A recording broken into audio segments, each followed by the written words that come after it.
All right, welcome back. Dave here, sort of smart space guy, joined by the unflappable Tyra Day, here for another episode of Ty's Take. And as with the last few episodes, we are taking this opportunity to educate Ty and perhaps some of you, perhaps many of you, as to Hmm. the objectives of 40 Suns, and really more than that, what's going on in the space industry at large. Why do we need to be paying attention to it? What is the purpose of becoming an extraplanetary civilization, and so on and so forth? So all of this good information, we're doing our best to kind of get everyone inspired and more aware here. We're going to pick this one up. This is episode 6. We're going to pick this one up from what we were talking about in episode 5, which I think we ran a little bit long. I'm already going long in this intro, so Ty's probably laughing at her mic. She's like, "Jesus God, we just said we were going to go shorter, and you're taking like a minute to open up." I'm going to gradually get control of myself. I promise. We're only on episode 6 here, so I will get better. This one we're going to try to keep it tight. So I'll turn it right over to you, Ty, and we'll pick up where we left off and Yeah. try to end off that discussion. Yeah. All right. So we went over before the purpose of dramatically increasing the amount of launches that we do. Hmm. So tell me then, how do we do that? Keep it basic, Yeah. but how do we do that? The way we do it is with a lot of the things we were talking about in the few episodes, leading up to this one, and that is putting more attention on space, sending up more rockets, being willing to invest more time, resources, and specifically money into the pursuit of putting space, an orbital presence, orbital infrastructure, an eventual lunar base. We're trying to get our first mission to the moon, send people around the moon, send actual humans back to the moon. Everybody's focused on the moon right now. There are resources on the moon. Once we can Right now? begin to, there are resources on the moon. We haven't begun to, mine those yet, but we're looking at ways to do that. Okay. There are companies looking at ways to do that. Water is going to be a very important resource. We found that in craters on the moon. We've sent a few probes recently that have landed on the moon. So So we we found just need water to. on the moon.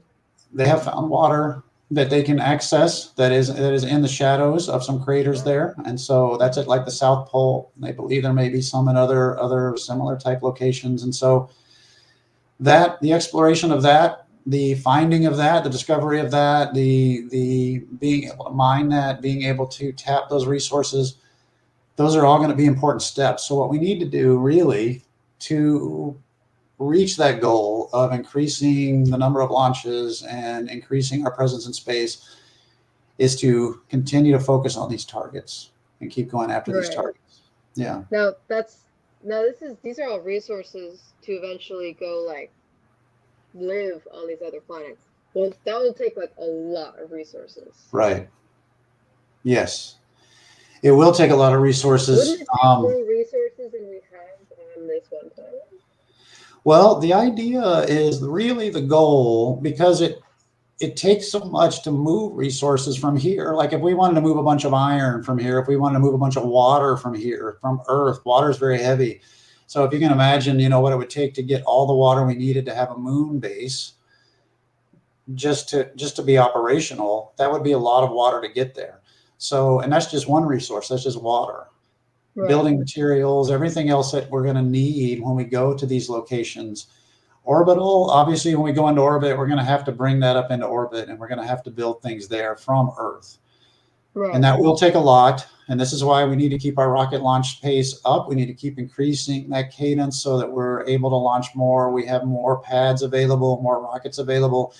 And we can get these things into space that we're going to need to be up there in order to build the space stations that we can then stock, though, almost like a warehouse. You can begin to gradually bring resources up to these orbital stations that we'll have them available, have fuel available for our rockets and so forth.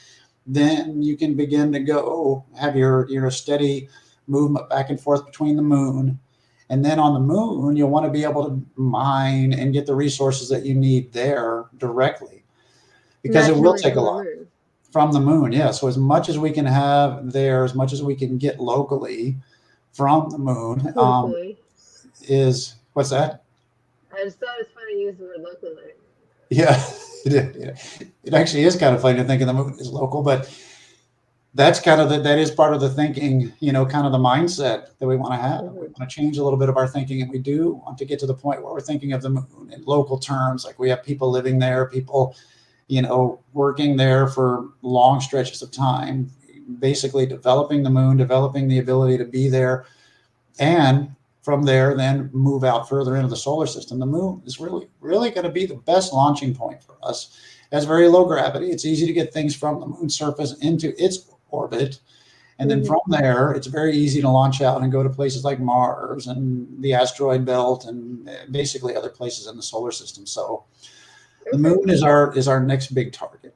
And so in the beginning, we would be dependent upon Earth, but eventually the goal is you're no longer dependent on Earth and you can be on the moon naturally, and probably have studied that enough where it's no longer a problem. Yeah, that's exactly it. I mean, there are an infinite number of resources. I mean, not literally, but almost literally, if you go as far as you can into the solar system, out to the stars and beyond. I mean, in this universe, not that we can reach the universe, but there are any number of resources out there that we want. So what we don't want to do is we need to preserve and safeguard and take care of the earth. And we talked about that in previous episodes. And we definitely don't want to overmine and deplete our resources here. But thinking in terms of limitations, thinking of, having the idea that there are not enough resources for us to go do these things is almost like being in your living room and thinking there are not enough Doritos. In your living room, it may be true that there are not enough Doritos, but you can go get Doritos. If you can go to the store, you can go, maybe to your friend's house. There are lots of Doritos out there.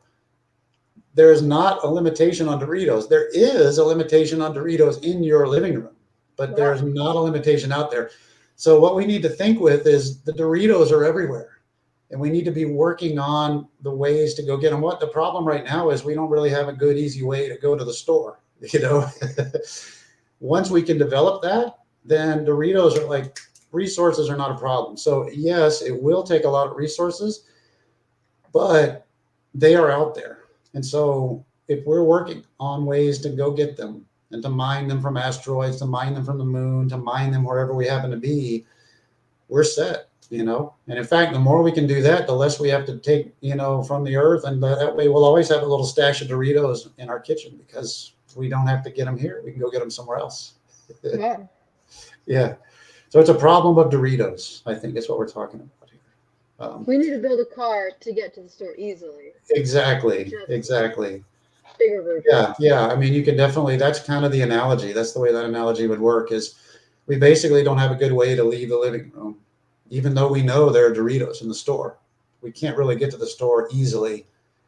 We need to figure that out. And we are figuring that out. And that's the good news. We really are doing that. It's happening. The way it will really become reality is if we are all really decided on the idea that, okay, good God, man, we've got to have a regular, easy way to get to the store because I'm tired of running out of Doritos. And I think I've beat that analogy to death. I think that's. I think it makes sense. But it works. It works as an analogy. It kind of gives you an idea what we're doing it. Obviously, there are lots of more complexities involved, but the basic concept is very applicable. So yeah. Hey, we're under 10 minutes.